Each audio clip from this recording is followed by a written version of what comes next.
Hindu ಮಹಿಳೆಯರಿಬ್ಬರು Muslim ದಂಪತಿ ಜೊತೆ ಕಾರಿನಲ್ಲಿ ಪ್ರಯಾಣಿಸುತ್ತಿದ್ದಾರೆಂಬ ಸಿಟ್ಟಿನಲ್ಲಿ ಮಹಿಳೆಯರಿಗೆ ಹಲ್ಲೆ ನಡೆಸಿ ಜೀವ ಬೆದರಿಕೆಗೊಡ್ಡಿದ ಪ್ರಕರಣದಲ್ಲಿ ಆರೋಪಿಗಳನ್ನು ಬಿಡುಗಡೆಗೊಳಿಸಲಾಗಿದೆ. ಮೂಡುಬಿದ್ರೆ ಶಾಸಕರ ಪ್ರಭಾವದಿಂದಾಗಿ ಆರೋಪಿಗಳನ್ನು ಬಿಡುಗಡೆ ಮಾಡಲಾಗಿದೆ.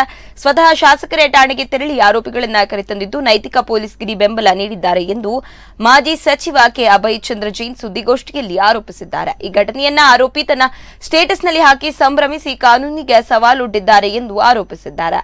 ಈಗಿನ ಶಾಸಕರು ಬೆಂಬಲ ನೀಡುತ್ತಿರುವುದರಿಂದ ಜನರಲ್ಲಿ ಭಯದ ವಾತಾವರಣ ಉಂಟಾಗಿದೆ ಎಂದರು.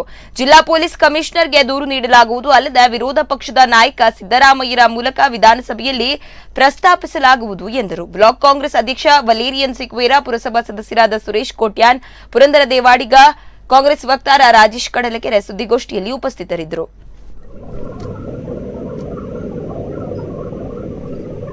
ಈಗ ನಿಜವಾಗಿ ಜಡ್ಜಿಗೆ ಇವರನ್ನು ಪ್ರೊಡ್ಯೂಸ್ ಮಾಡಬೇಕು. ಸಿಸ್ಟಮ್ ಹೇಗೆ ಕ್ರಿಮಿನಲ್ ಪ್ರೊಸೀಜರ್ ನಲ್ಲಿ ಹೇಗೆ ಅಂದ್ರೆ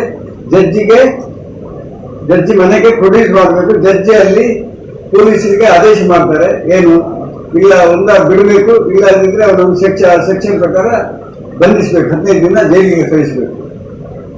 ಇದನ್ನೆಲ್ಲ ಬಿಟ್ಟು ವಿಡಿಯೋ ಮುಖಾಂತರ ಜಡ್ಜರ ಹತ್ರ ಮಾತಾಡಿ MLA ಅವರು ಅವರನ್ನು ಬಿಡಿಸ್ತಾರೆ. MLA ಅವರು ಪೊಲೀಸ್ ಇಲಾಖೆ ಮೇಲೆ ಒತ್ತಡ, ಇದನ್ನೆಲ್ಲ ನ್ಯಾಯಾಂಗದ ಮೇಲೆ ಒತ್ತಡ ತಂದು ಆ ಕ್ರಿಮಿನಲ್ ಸೆಕ್ಷನ್ ಅನ್ನೇ ಚೇಂಜ್ ಮಾಡಿಸಿದ್ದಾರೆ.